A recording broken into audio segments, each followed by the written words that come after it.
السلام علیکم زیم صاحب زاده او تاسو کتئ شئ صاحب زاده افیشل یوټیوب چینل نننۍ ویډیو کې به تاسو ته زه ښایم چې تاسو یوټیوب ته خپله ویډیو څنګه اپلوډ کوئ په څه طریقې باندې اپلوډ کوئ نننۍ ویډیو کې به تاسو ته زه دا ښایم او تاسو به تبنیل څنګه لګوئ اینډ سکرین به څنګه لګوئ هیش به څنګه لګوئ هیش ټیګ به څنګه لګوئ نننۍ ویډیو کې به تاسو ته زه ښایم زه به د موبایل سکرین ته دا به زده کوو که تر اوسه پورې تاسو زموږ چینل نه سبسکرایب کړی نو پلیز زموږ چینل سبسکرایب کړئ او دغه شان نورو ویډیوګانو لپاره موږ سره اوسئ تو جی فرند موږ راغلو د موبایل سکرین ته خپله ګیلري به کولاو کړئ ګیلري کې به ویډیو سلیکټ کړئ کته تاسو ته ښکاري د شیر نشان دې باندې به کلیک کړئ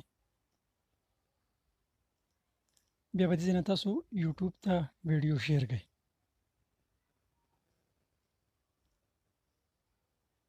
دلته به ټایټل ورکړئ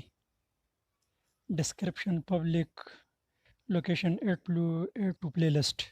بیا به نیکسټ کوي یو طریقه دا ده چې ویډیو کله تاسو اپلوډ کړه بیا به تاسو لاړ شئ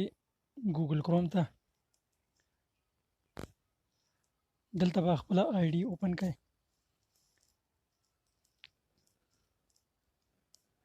نټ سپیډ لږ کمزور دی باران وریږي خو خیر دی لږ وایټ وکړئ یوټیوب ډاټ سټوډیو ډاټ یوټیوب ډاټ کام به اوپن کړئ دې کې به راشئ ویډیو ته ویډیو باندې به له پاسه کلیک کړئ دا پنسل نشان تاسو ته ښکاري لږ زوم یې کړم پنسل نشان باندې به کلیک کړئ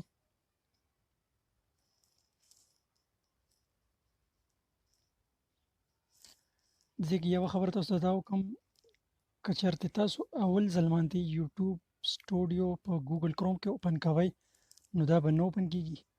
د دې د وجې نه به تاسو یوټیوب کې سرچ کړئ سټوډیو ډاټ یوټیوب ډاټ کام بیا به د تاسو سره اوپن شي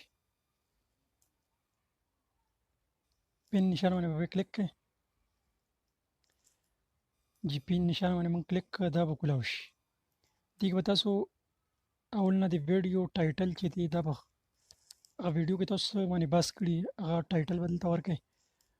مین ټاپک چې دی دا دی ډسکرپشن چې ویډیو کې تاسو څه خبرې کړي تاسو به یوټیوب ته لاړ شئ هغې باره کې به تاسو د هغه ویډیو کې تاسو کومې خبرې کړي هغه به تاسو په یوټیوب باندې سرچ کړئ کومه چې ویډیو په ټاپ باندې راشي هغې باندې به کلیک کړئ او د هغې ډسکرپشن چې دی هغه به کاپي کړئ او هغه به دلته پیسټ کړئ بیا به تاسو راشئ کته 2 نمبر باندې دې کې لیکل دي this video is set to not for kids دا ویډیو د بچو لپاره ده یا د بچو لپاره نه ده تاسو به کته راشئ دې کې به لاندنۍ به کوئ نو اټس ناٹ میډ فار کډس بیا به سی مور باندې کلیک کړئ سی مور باندې تاسو کلیک پیډ پروموشن باندې به کلیک کړئ دې کې به ټیک نه کوئ دا به خالي ځای پرېږدئ بیا به راشي بیا به لږ کته راشي اټومیټک کیپچر دا به الاو اټومیټک کیپچر وین اویلیبل ان الیجیبل دې باندې به کلیک کړئ ټیکس مین شي چې دی هغه ټیکس دی ویډیو کې تاسو زه ټیکس ورکوئ دې کې څه خبرې شوي دي نو هغه به دلته ورکړئ دلته تاسو هر قسم ټیکس ورکولی شئ ویډیو به ستاسو رینکینګ کې راځي لکه مثال کې اوس نن سبا ټاپ کوم ګانې چې چلیږي نن سبا الیزفر پښتو ګانه ویل ده هغه ټاپ رینکینګ کې ده هغه تاسو دلته د هغې ټیکس ورکولی شئ بیا که څوک هغه سرچ کوي نو ستاسو ویډیو به ورته هم شو کوي بیا به راشئ چې لاندې لینګویج اینډ کیپشن سرټیفیکیشن دې باندې کلیک کړئ دې باندې به تاسو ویډیو لینګویج دا په کوم زبان کې ده نو زما چې دا ویډیو د پښتو زبان دی نو زه به دلته کته راشم دلته نه به زه پښتو سلیکټ کړم پښتو ویډیو به لږه اوږدېږي خو خیر تنګېږی مه ډېره زبردسته ویډیو ده ستاسو دپاره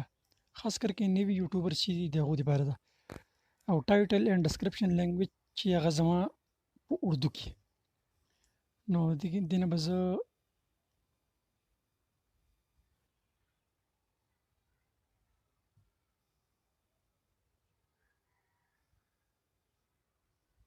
اردو به سلیکټ کم. بیا لاندې دي لاینسز چې دي یوټیوب لاینسز دا به دغه شان پرې دی. بیا به راشي کټګریز ته. کټګریز add your video to a category so views can't find your the people and blogs باندې به پرې comments and reactions allow alls باندې به پرې دی. دا به ټاپ ته پرې دغه به داسې ټیکس نشانه لګوئ. ښه جي دا مکمل شو. بیا به راشئ جي دې سایډ ته مین چې کوم دی اینډ سکرین مین باندې به کلیک کړئ. اوس د دې دلته به هغه ویډیو چې کوم تاسو اینډ سکرین لګوئ هغې باندې به کلیک کړئ. دا مونږ اینډ سکرین ته ښکاري دا ولګېده. دا مونږ ځینې سیو کړو. دې کې تاسو کارډز وغیره هم لګولی شئ. بیا به دې باندې سیو کړئ. سیو نو دا به سیو شي. که چېرې ویډیو مو خوښه شوي نو ملګرو سره یې ضرور شیر کړئ د نوې ویډیو دپاره. الله